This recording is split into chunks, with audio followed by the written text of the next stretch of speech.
Saudaraku, kejutan terjadi di tengah kompetisi sepak bola bergengsi Liga 4 Aceh 2025-2026. Salah satu tim yang akan bersaing di ajang sepak bola tersebut dikabarkan mengundurkan diri. Tim yang mengundurkan diri tersebut adalah Putra Langsa FC. Putra Langsa resmi mengumumkan kemunduran dirinya dari kompetisi. Tentunya keputusan yang cukup mengejutkan para pecinta sepak bola Aceh, terutama karena tim ini sebelumnya digadang-gadang bisa menjadi salah satu pesaing kuat di babak fase grup.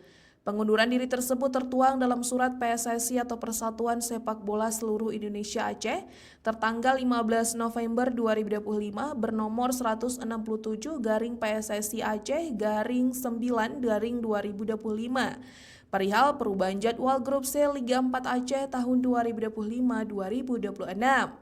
Tak hanya itu, surat tersebut juga ditandatangani oleh Sekretaris Umum PSSI Aceh Nazarudin. Alasan pengunduran diri Putra Langsa FC dikarenakan terkendala masalah finansial.